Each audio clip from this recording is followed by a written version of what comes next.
happy Monday. Welcome to TMW Online. I'm Linda. That's Abby. We're covering all things 90 Day Fiance the Other Way, Season 7. We are on Episode 10. Mind the Gap. I keep saying the Mind Gap, but Mind the Gap.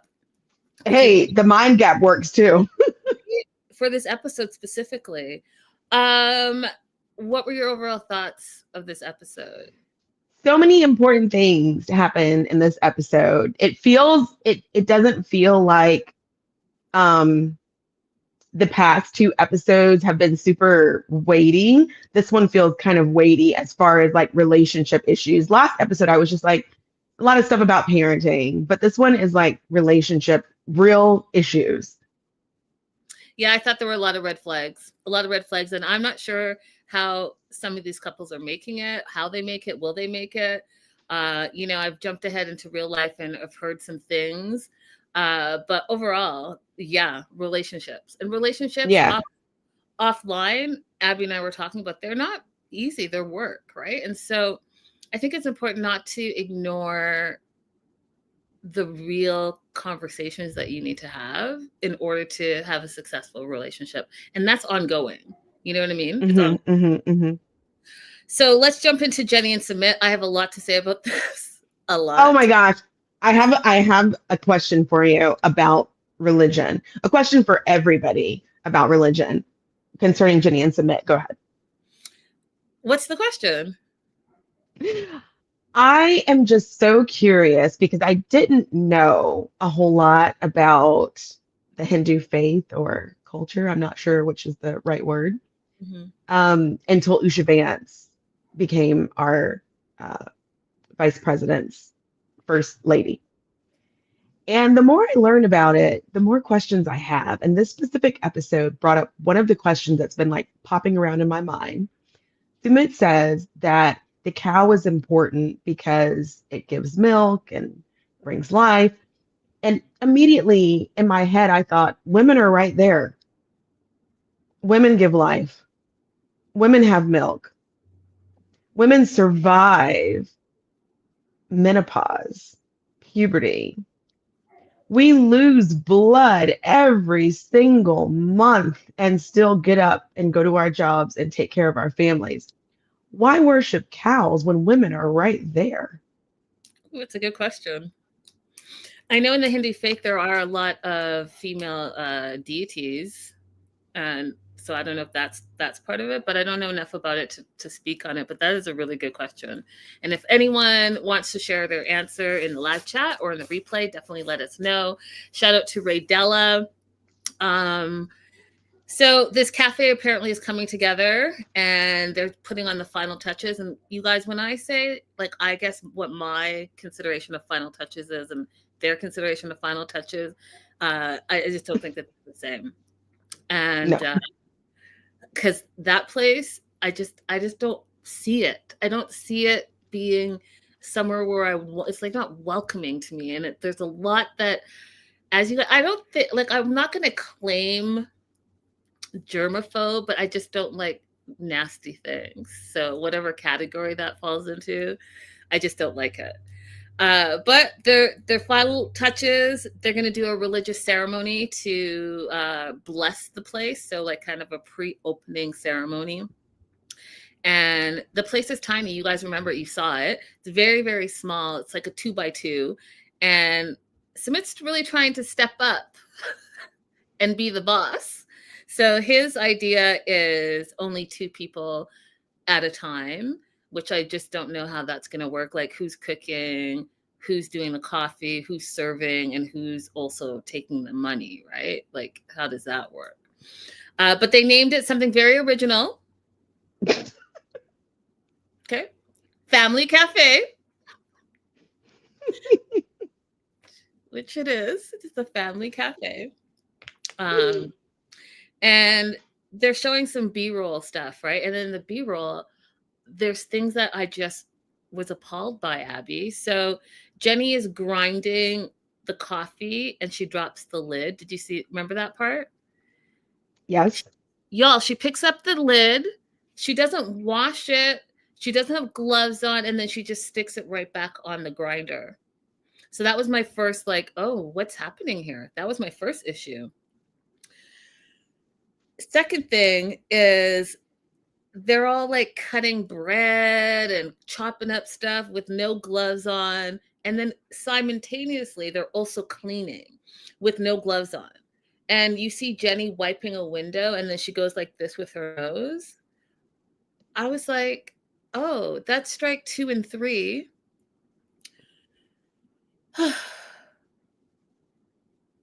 Then what took me over the edge, guys, and thank you, Sumit, for doing the right thing, but they were making all this food, and then the dad was getting the unfiltered toilet water to wash the potatoes. I'm done. I'm sorry, you guys, I'm just done. And I can't trust anything that you're going to be doing moving forward. I can't do it.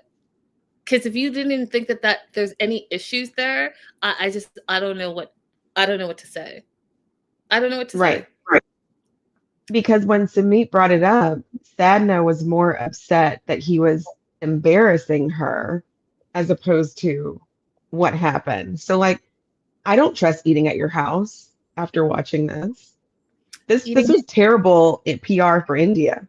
Oh, 100%. And terrible PR for that cafe. Like, you can give all the food away you want, but seeing this just, you guys, I can't do it. Hey, Becca. Oh, 90-day coffee. That would have been hilarious. And that actually would have put them on the map. That would have been a better idea. Yeah, 100%. So it's Blessing Day, and they are opening the cafe, and Jenny is completely lost. And Fizzy says, I'm sorry, not sorry, but Jenny just seems useless. Now, she said her thing was going to be making the coffee. Then it turns out she never told us she doesn't even know how to make coffee. You don't know what's in an Americano? But you don't know how to make coffee? Like, is it because you're a coffee drinker? Because I distinctly remember you being a coffee drinker. So, like, was it instant coffee? And if you knew you were opening a cafe, wouldn't you like research all the different types of coffees there are and how to make them? And even if you don't do a deep dive, you could go on TikTok, you can go on YouTube and just like see how coffee is made. I just don't. Just a sloth. I just don't understand it. So you don't cook, you don't clean, you can't make coffee. Like, I'm not understanding. You don't want to do yoga. Like, what are you doing to occupy your day? Like, what is it that you love to do? Just curious. So the blessings come, and the pastor comes with holy water that's mixed with cow urine. And that was it. Like, great on the blessings, and whatever, cows are holy to them. And like Abby said, it's brings birth and life and food and milk and all the things. But also, this is a food place that you're going to be serving people. Like, wouldn't it make sense to not have the food out while you're throwing cow urine everywhere? The cow urine went directly onto the onions. Now you got salty onions.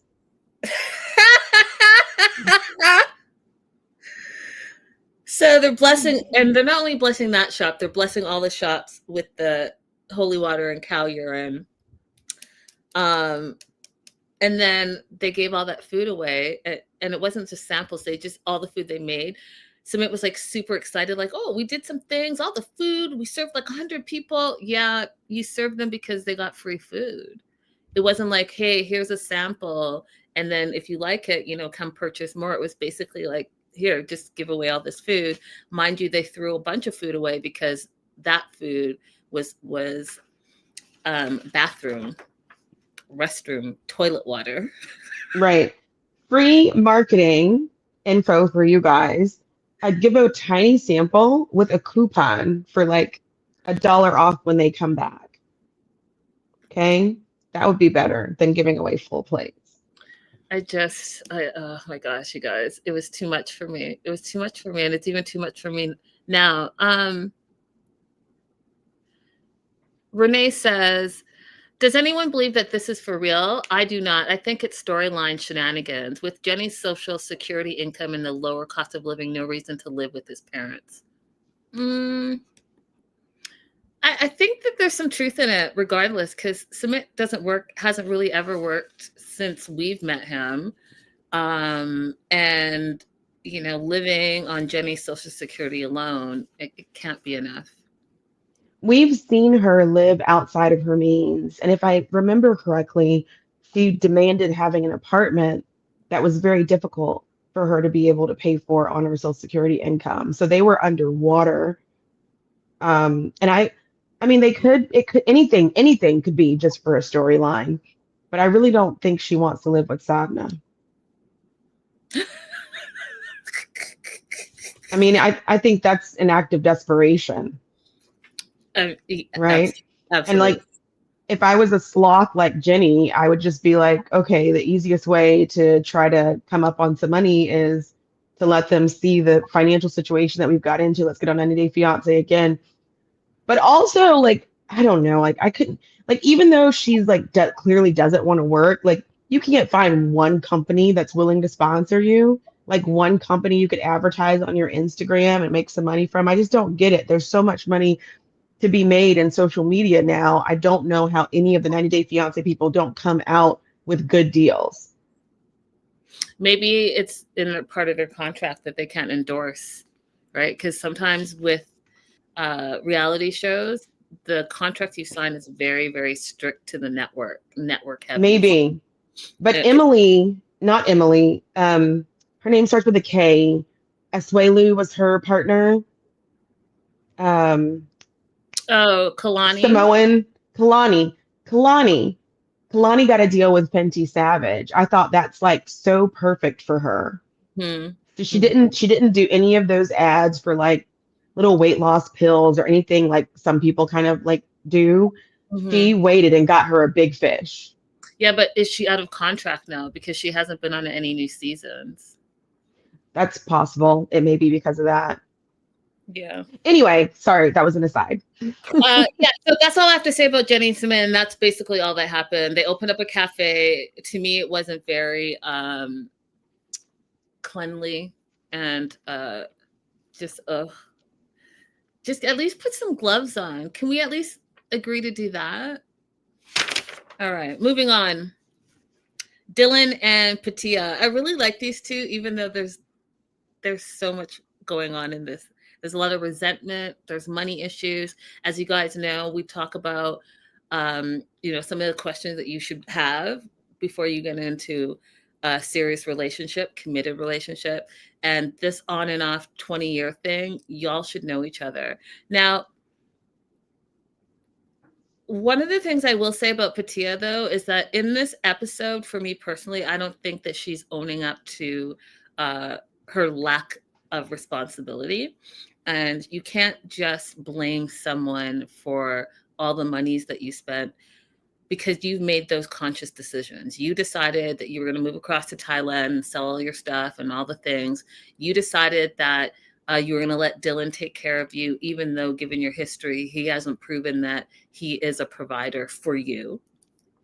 Then you came back, and because you're used to a specific lifestyle, you come back to the US, and I guess you decided that you needed XYZ and raised a bunch of debt. However, previously, prior to knowing Dylan, you had accumulated even more debt that you were bringing over. So you brought like $60,000 worth of debt from your first place to Vegas. Then from Vegas, you accumulate more debt, you pay that debt off, but then you go to Thailand, you come back and you accumulate, what she said, 20K, but I don't really believe her. I think it's way more than that, but she was trying to like make it seem like it was not as bad as it was before. So I agree with Dylan that there's some spending issues here, and there's her relationship with money is different than how he looks at money and how he spends money, which is what I say to you guys all the time.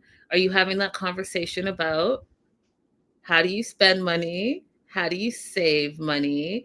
what does like 5 years of spending and saving look like to you, to see if that is in line with your partner. It's very important, you guys. Money will kill a relationship. Infidelity will kill a relationship. Those are the two main things. And the third thing is obviously like, if you're at an age where you still want to have children, and we're going to talk about it with the next couple, saying you want children or not wanting children, and by all means, you're allowed to change your mind, but those are conversations that you must have. Did you want to say anything about that before I break down the episode?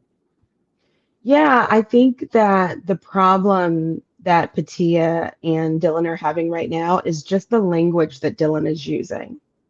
Like, I want Patia to accept more responsibility as well, but I think it would be easy for her if he phrased it a different way.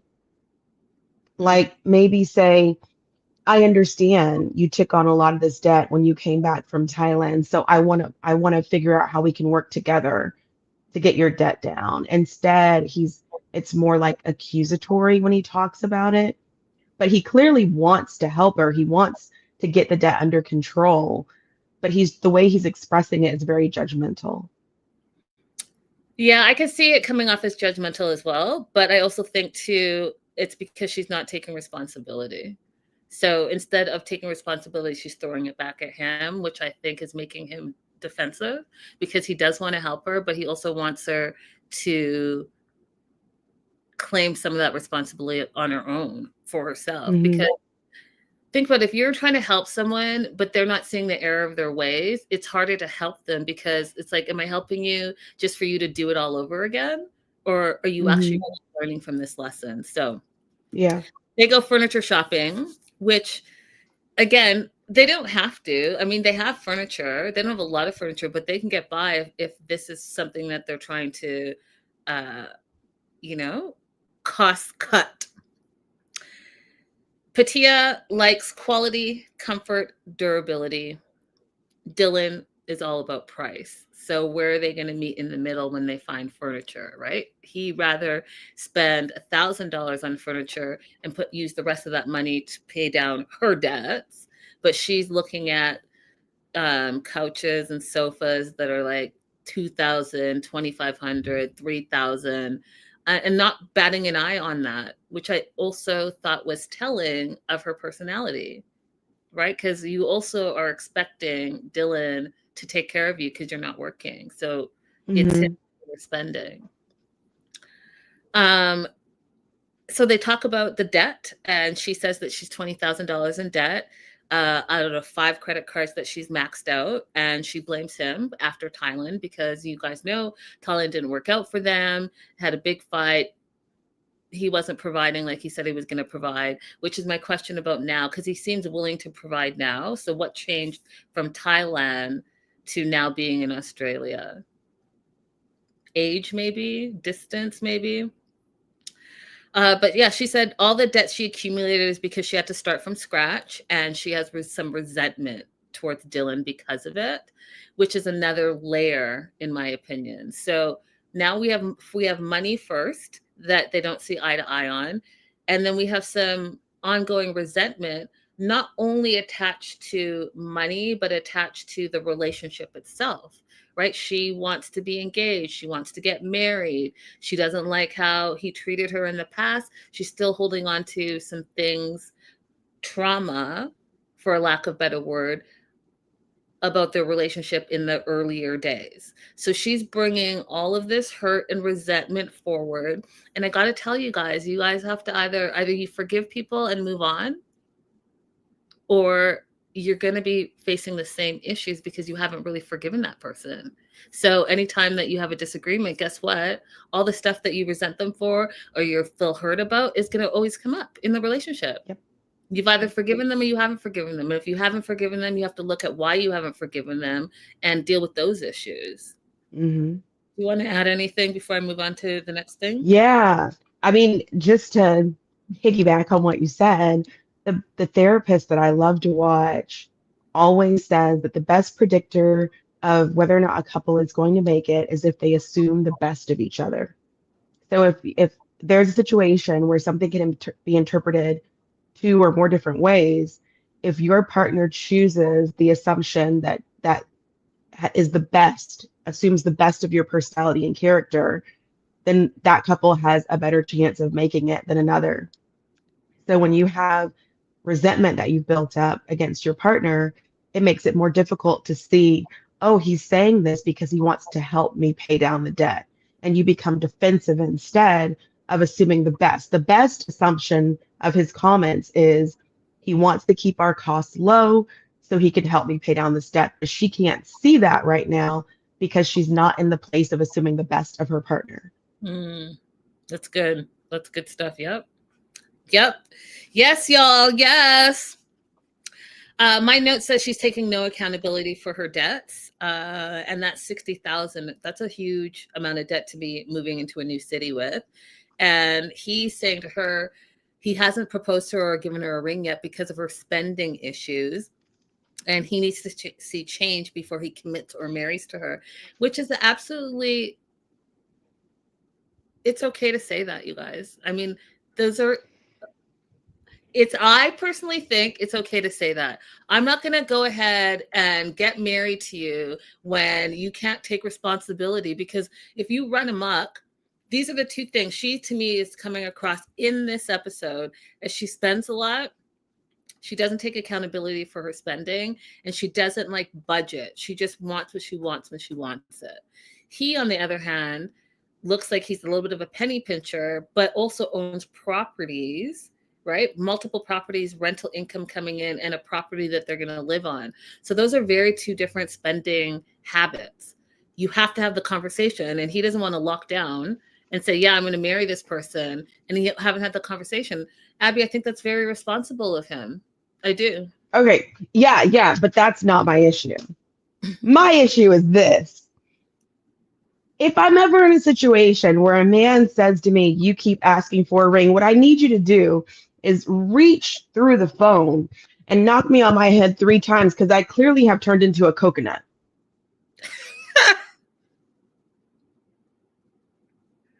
In what situation should I be repeatedly asking a man for a ring? None. It couldn't be me, you guys. It just couldn't be me. Like, I'm not asking you for a ring. We can discuss whether we're going to get married, and then that ring can appear if that's what we both decided. But what I'm not going to do is continue to say, where's my ring? Like, no. That's embarrassing. It is embarrassing. And ladies, I keep telling you, you guys, you're the prize. You're the prize. If any guy is making you feel like they're the prize, then you're in the wrong relationship. Exactly. And this is not a thing of being anti-feminist or anything like that. It's just, the thing is, men are only asked to do so little in terms of relationship. In this day and age, women are still working and still doing the majority of the housework, still carrying the emotional labor of the home, still doing all of the organizing of most things. That's just the way, the way society is set up right now. You know, your household can change it, whatever, but that's the way that society is set up right now. If you can't do the bare minimum that's asked of you, which is to make the choice, to make a proposal, no. Faye says, if you're asking the man for the ring, you're not getting one. Baby. And if you do get it, it's going to be a shut up ring. It's going to be, here, damn, get out my face. Do you want that? Do you want that kind of ring? You want that kind of marriage? Please. You want the guy to want to marry you. That's it. That's all. He should want to marry you. He should be so in love with you and can't picture his future without spending it with you. And that's why he is proposing that you guys spend the rest of your lives together. But again, what do I know? I have a question that's so random, you guys, but I'm curious because we're talking about relationships. I'm really curious because, you know, you guys, I'm trying to be better at that. So I have a question for you, Abby, and if you're in the live chat or watching the replay, would you date someone that was significantly younger than you? Oh, I don't think I could. I never have. And the reason why I don't think I could is because I have nephews who are now in their early 30s. And in my mind, like the idea of dating someone around their age or younger than their age is just ridiculous. I don't know if absent that relationship, because I'm very close to my nephews, absent that relationship, would I feel differently? Don't know. Probably will never know. Because anytime the situation has come up, it's been repulsive to me to find out that I accidentally gave my phone number to someone or chatted with someone who was significantly younger than me. I felt like I wasted good jokes.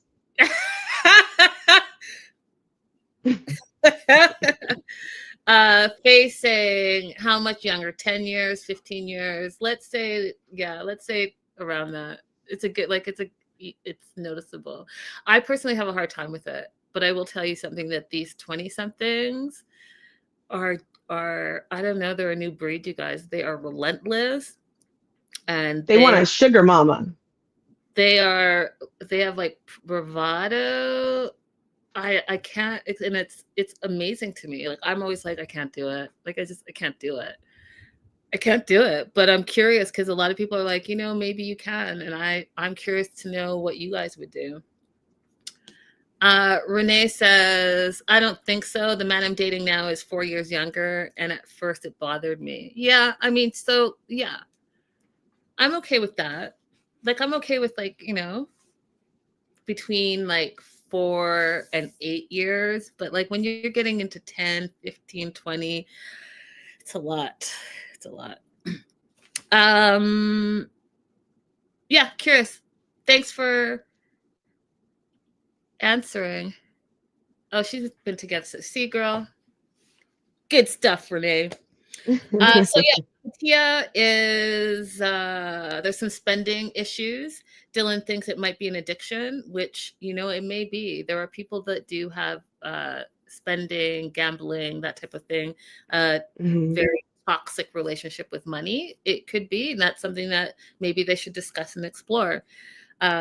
Because for me, she does have a lot of excuses about her debt, and my note literally says she only blames him. And I'm like, how so? How do you not take any accountability or blame Patia because he wasn't there when you were at the store or online or wherever you were spending your money? He wasn't there to max out that credit card and then to get a second credit card and max that one out, get a third one and max that one out, and then not think like, ooh, I got 3 maxed out credit cards. Maybe I should pay some of this down. No, a fourth and a fifth one were involved to bring you up to 20,000, which I probably think is an underestimation of what that looks like for real. And I think that that's probably going to pan itself out. So we will definitely continue to talk about it. Right. Moving on to Greta and Matthew. Oof, there's so much trauma in this. And yeah. Do we remember, was she in therapy when she was in Oklahoma? As an adult, she did say she went to therapy, but I don't think she was still in therapy before she left. There's some therapy that needs to happen here, you guys. There's some therapy, and I'm going to tell you why in a moment. So Greta feels like there's a lot of issues. Money, right? Because she's not going to be working quite yet, even though she is a professional. He's taking care of all the bills. But as we've seen in previous episodes, they don't really see eye to eye when it comes to money and spending, which we just had a full segment about. The future, they, again, have not come, tete-a-tete, eye to eye on what that future is going to look like. And if you haven't started with the money foundation, then yeah, how do you move forward? Because you don't know how and what you're spending your money on. They haven't come to terms with where they're going to live. Now, I had a little bit of an issue with this because when she first arrived, she didn't feel welcome, and he didn't do anything to welcome her. But then now he's taking the steps because he heard you to find a place to live, but now you don't want to find a house to live in because you don't know if you guys are ready for that. So not on the same page, but those are three major issues. Those are three major issues right off the bat. But guess what? They're going to go for high afternoon English tea. Would you like some tea? I love tea gardens. I love tea parties. I love all of that. So I was kind of fascinated by that because I love it. But she's going to tea with Matthew's grandma, his mom, and his brother's fiance. And what I love about this is Matthew's mom is so welcoming to her and continues to welcome her and says how they just love having them there or love having her there. And she's most welcome to be there for as long as she needs. And then she made a little joke, you know, whether that's 3 weeks or 3 months. She's like, but not 3 years, because 3 years. But she does think that Greta is Matthew's soulmate. She believes that Matthew 100% loves her so much. And that kind of makes Greta upset and cry because this is a family that's welcoming her in, and her own family, she did not have that experience. And she shared a Christmas experience that she had, you know, right after her mom passed away, and they had made ornaments, and the stepmom said they looked ugly, they couldn't be on the tree. She threw the ornaments away, and it was one of the last memories that she had of her biological mom. And so she just started crying because she hasn't felt that love. And that's when I started talking about therapy and dealing with trauma, right? Because if you haven't dealt with it, everywhere you are, there you go. That trauma is coming with you.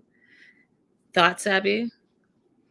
I agree with you. I also think it's possible that you can have dealt with something, but retelling it still makes you feel it again. So it's possible that she's processed this and still telling it to new people is making her emotional. Also, little plug for me, you guys, I love a good afternoon tea, even though I am nowhere near English anymore. But if you come hang out with me on Instagram or YouTube, you will see that I've been doing a tea around DC, going to all the different places that offer afternoon tea and giving them a little rating. A friend of mine who is Mexican, his mom was asking why I was interested, and he said, because they were colonized by the English. I thought that was hilarious because I'm so far removed from that. I just like afternoon teas, but I let him have his story. That's funny. Greta is also not only having anxiety about family, but she's having anxiety about having a child lately. And she doesn't quote if it's a phase or if she just doesn't want children. Now, that's huge, right? Because it is huge. Part of the reason that her and Matthew have come this far and are engaged is because they had the conversations about children and wanting children. They talked about how many children, they even put names out there. So this was not like a one-time conversation. They have been talking about having children. So that being said, as a woman, obviously you are allowed to change your mind. You are allowed to say, maybe this is not something that I want, but that absolutely has to be a conversation before you get married. That has to be a conversation that you have with your partner, and you better be serious about it. And this wishy-washy where you want it today, you don't want it tomorrow, I don't agree with that either. You either want them or you don't want them.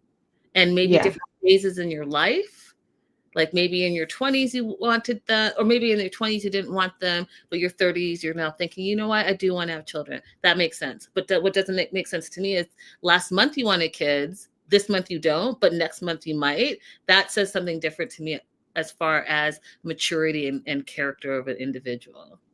Right. I agree. But I first of all, I want to applaud Greta because I think a lot of people go into having children without giving it any critical thought whatsoever. So I do want to applaud her for trying to think through, does this really need to be something that is a part of my life? And she's trying to analyze it the best she can from the position of, you don't know what the different outcomes. There's so many variables in choosing to have a child. You don't know what the outcome is going to be.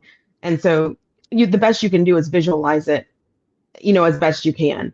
Your partner might change, Your ability to take care of that child might change, your finances might change. And so that like all you can do is just plug in the best variables you can for what your situation is before you make that choice. But so many people don't think about it that I just want to applaud her for trying to think it through and for letting Matthew know before they go any further of what she's thinking.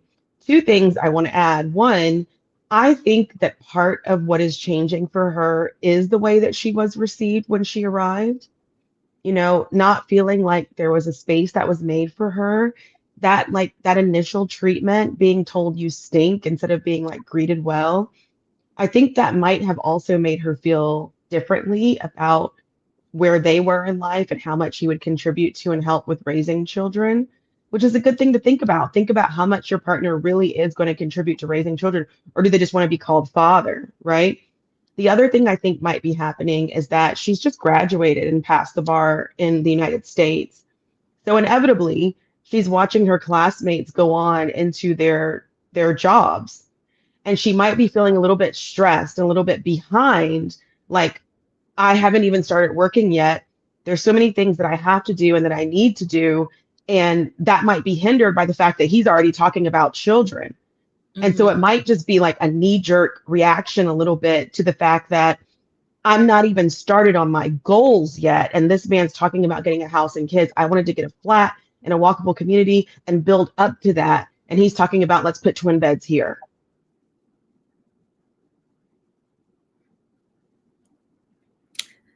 I agree with all of that except the end. I think that, again, they talked about children in depth. They have names for their children. So, because most men are problem solvers, they see something, this is the solution that they want to go with. That's how he's looking at getting a house. If I'm going to get this house, we already said we're going to have children. So yeah, this can be the children's room. Like, so very linear thinking, but everything else, I totally hear what you're saying and agree with. She's having anxiety about it. And Matthew's mom, again, very kind, saying, you know what, I understand because you didn't have a mom role model and your stepmom sounded like she was terrible to you. So horrible. So I can see how this could be an issue for you. And it's definitely something that is a big decision that you and Matthew need to talk about. Love the support. Loved it. Mom says, yeah, you got to navigate the decision together. And, she agrees that it's just 6 months ago she wanted to have children. And now that's why I said every month, you can't be changing your mind. You either want to or you don't. But I agree with Abby. Her situation has changed now that she's permanently there. And, they've been off to a little bit of a rough start. So that's probably all swirling in her mind. But you got to make a decision, friend. You got to make a decision, Greta, sooner than later. At this point, it's only her third day there. Both Matthew and Greta are still feeling unsettled. They're going apple picking. Wasn't sure if they were going apple picking for them or for the hogs. These hogs randomly just popped up. I was like, do they raise the hogs? This is the hog farm. The apples for the hogs, the apples for the people. There was no back context. There were just these random 3 hogs and picking some apples. And mind you, they're picking apples with no like baskets, nothing. Like, I don't know. It was very confusing. You guys, because I can get distracted. So I was like, is there something like, is apples like something that they got close to with? Like, what's the significance? I mean, that would make sense to me because like I'm a Georgia girl. You have like if you know a pig farmer, they have apple trees on their farm because pigs like apples. So I just assumed it was like it's a pig slaughterhouse and they have apple trees nearby and like people can come and feed the pigs if they want to because I'm from Georgia. We raise show pigs. Which is interesting because we have the 2 staunch vegans that, they want their food separated. They met on a vegan dating app, which I didn't even know there was a thing, you guys, a vegan dating app. So yeah, anyways, I was thinking all those things too. Totally side thought, totally random, has nothing to do with anything. I just like things to make sense. And it just seemed like a cutaway scene that had no backstory, and I don't like that, because now I'm thinking like I have to make up the whole backstory just for it to make sense to me. All right.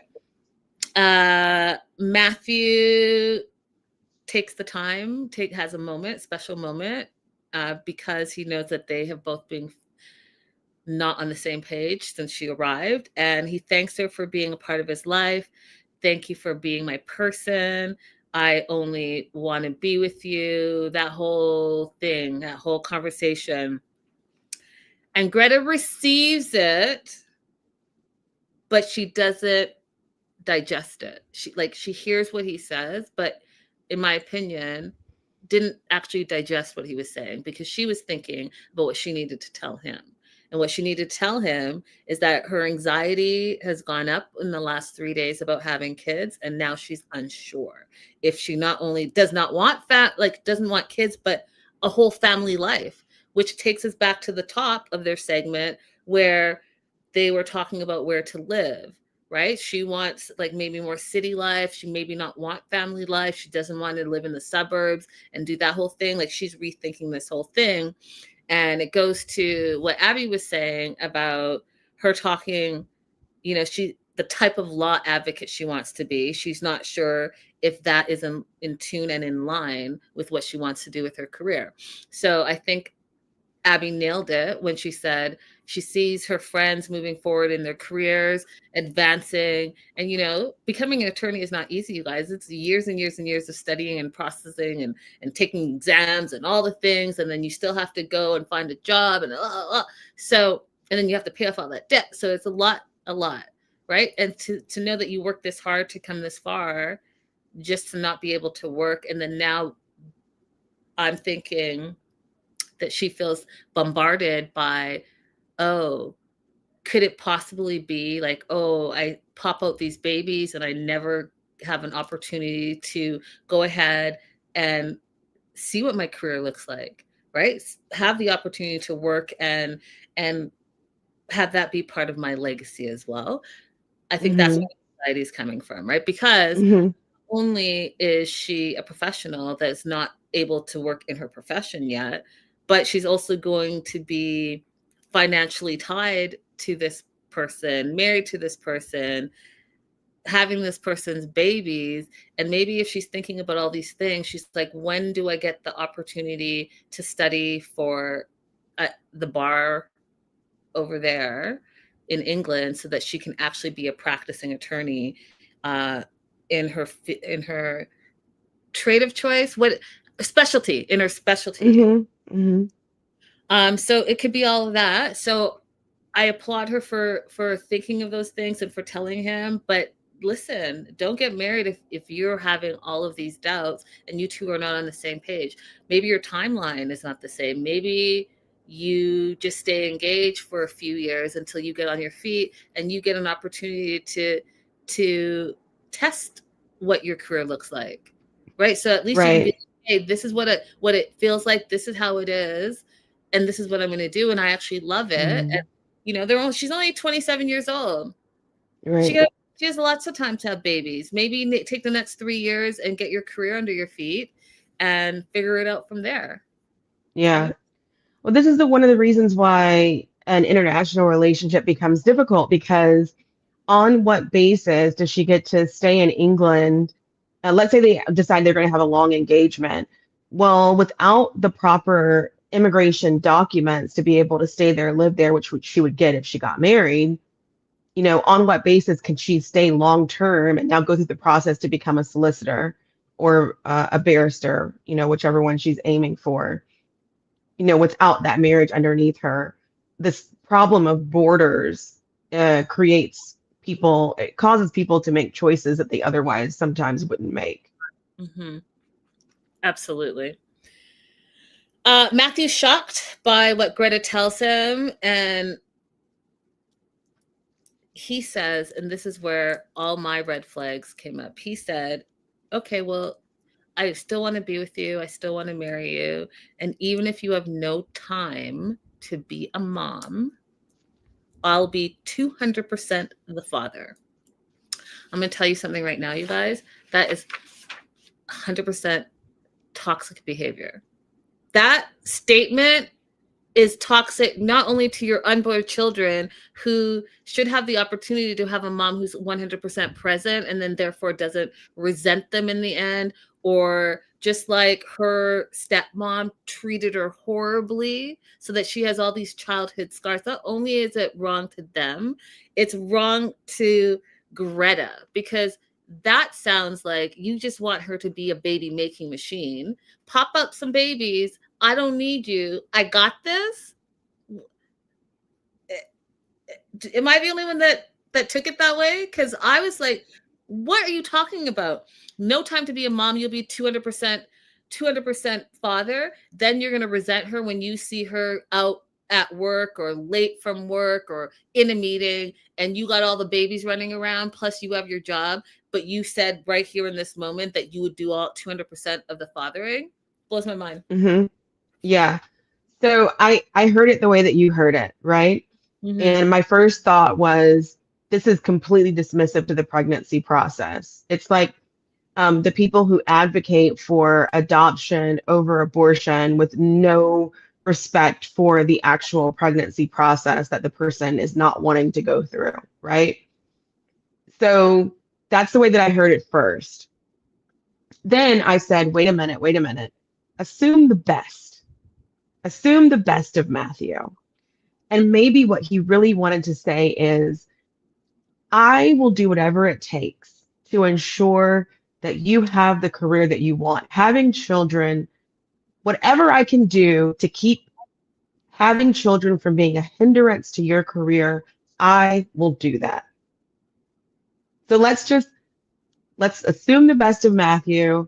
And maybe that's what he intended, not to reduce her to a baby maker, but to say, preparing the lunches, cleaning the tub, doing the bath time, whatever it is that you think that you don't have time for, I will give my time for that. Now, do I believe him? I don't believe men, so no. But maybe that's what he meant to say. So this, Abby, is the same Matthew who didn't even clean out a couple of drawers for her. This is the same Matthew that when she wanted to have self-care and spas once a week, complained about the money and that it was his money and that she was not taking into account all the sacrifices that he's made.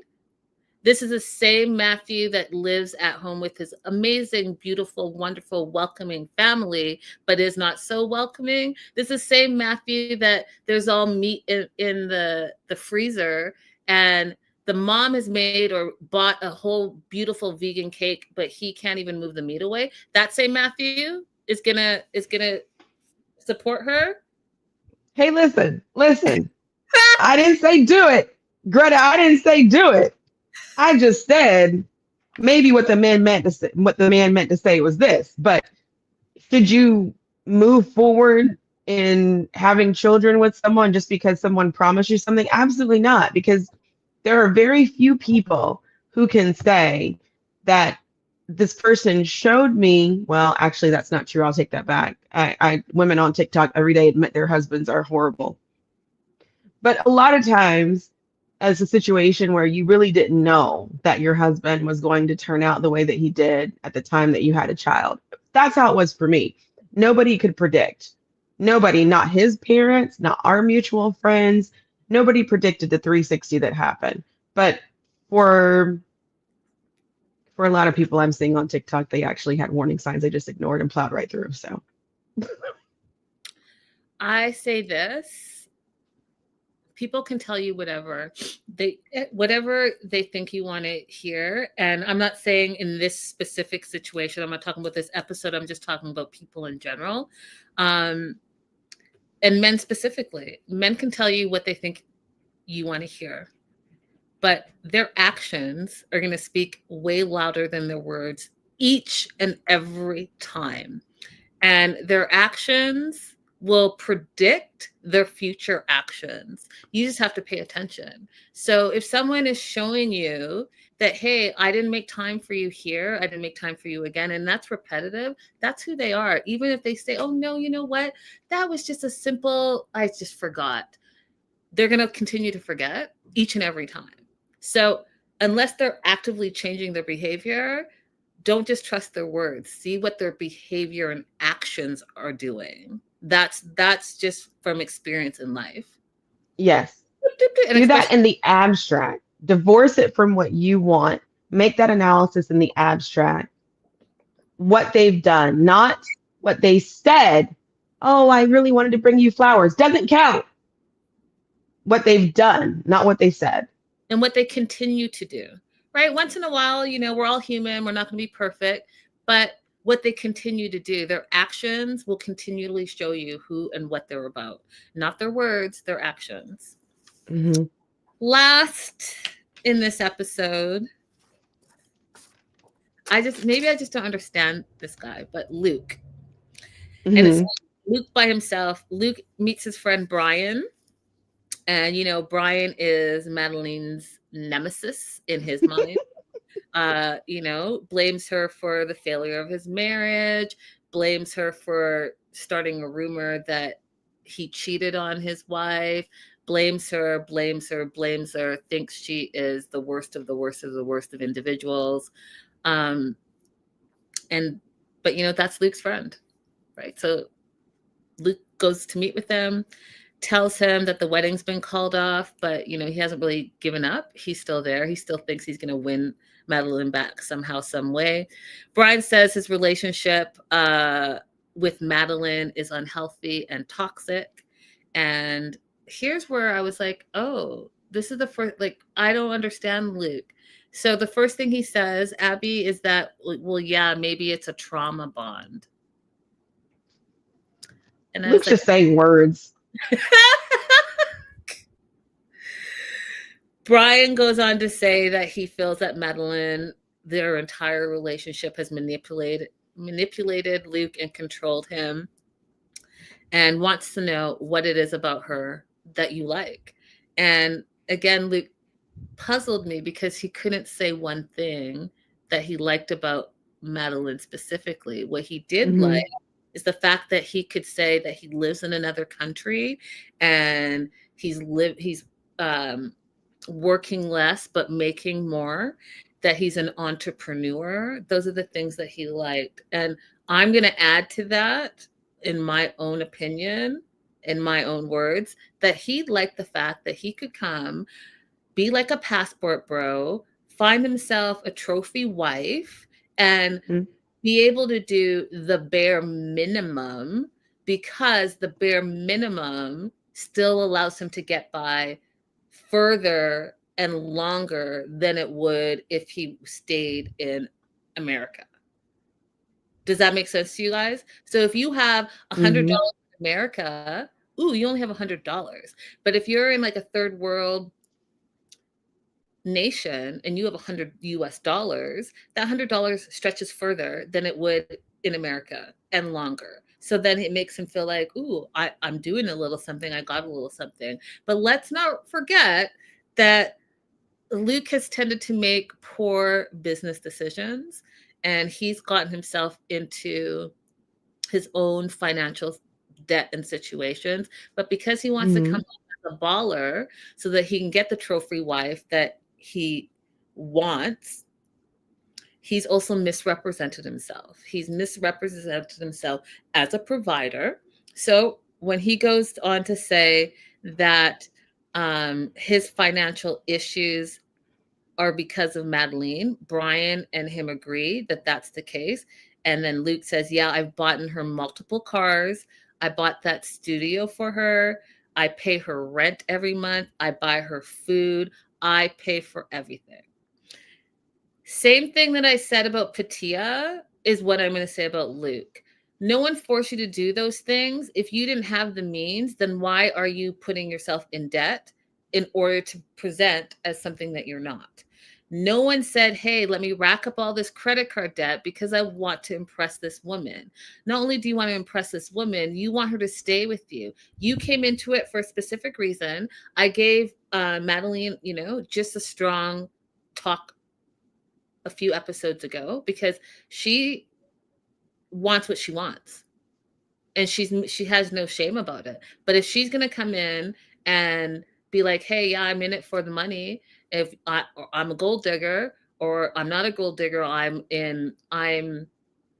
lived a life where I've had to scratch by all the time, and I refuse to live like that anymore. But she came in and presented herself like that, because he also came in as, I want a trophy, beautiful, Latina wife that I can show off everywhere. So they're on equal grounds. You both knew what you were bringing to the table. So what you're not about to do, Luke, is blame her for your financial irresponsibility.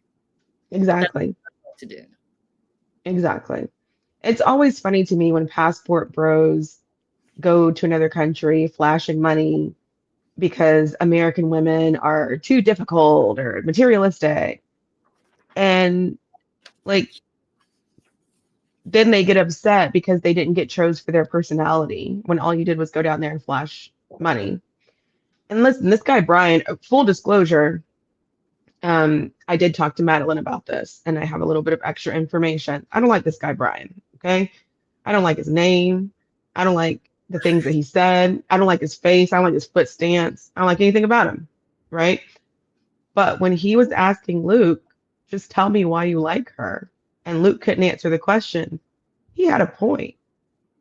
And that's actually something that you guys can add to your list of things that you look out for in a man when you're in a relationship, or even if you're in a relationship with a same-sex person. If you ask them, what do you like about me? And the first thing that they say is something self-serving, they make me look good. I enjoy talking to you. You understand me. Hello? The first thing they say is not something about your own personality that they like about you, but it's something self-serving. Maybe it's not a good relationship. It's a lot to definitely pay attention to, you guys. Relationships are difficult and they're multi-layered, and I get it. I get wanting to settle for whatever it is, but just make sure you're happy.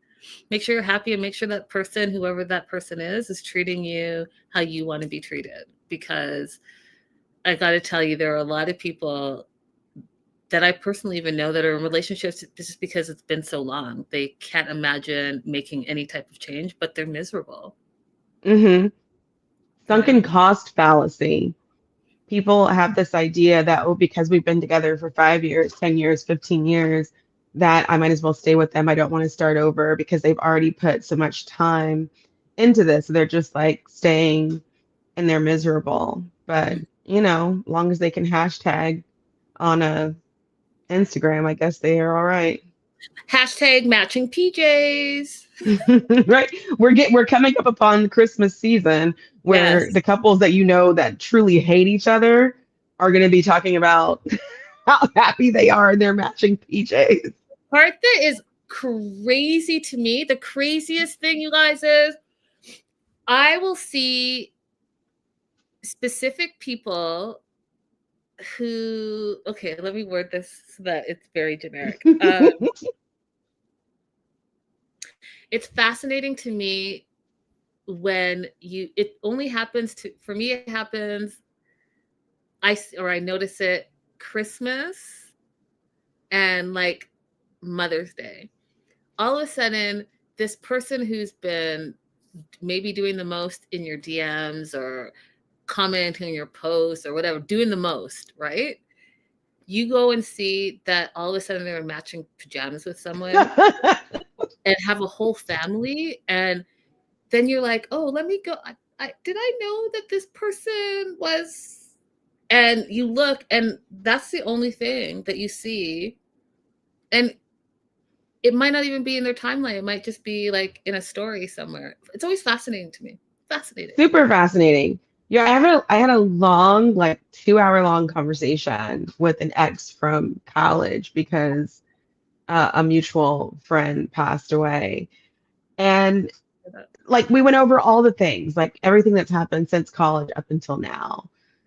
Get off. And because Instagram is the way Instagram is, it shows me his girlfriend. They're married. In the 2-hour conversation, he never once mentioned that he had married I already knew that he had the girlfriend. but he never mentioned that they got married. And I even asked him, like, when we talked a long time ago, I asked him, what do her kids call you? Like, do you know, like, do they have a name for you? And he was like, no, they just call me, like, insert first name. You're their stepdad now. And you didn't, oh, yeah, by the way, we did get married. So I'm their actual, like, I'm their, yeah. Men, that's all I'm going to say. Like, listen, y'all, pay attention. Actions, their actions speak louder than their words. Actions. That's it for today, you guys. Don't forget to like and subscribe. Head over to Abby's other social media to see all the fun things. You can travel vicariously through her and new stuff. And also, you know, check out my stuff. I'm doing the most right now, so I'm having a good time with that. You guys, we got some really good travel coming up on my YouTube page, so please hang out with me there. January, February, and March, we are hitting Colombia, India, and Norway. So come over to my YouTube, hit like, and subscribe. Awesome. All right, you guys, we'll see you soon. Bye for now. Bye-bye.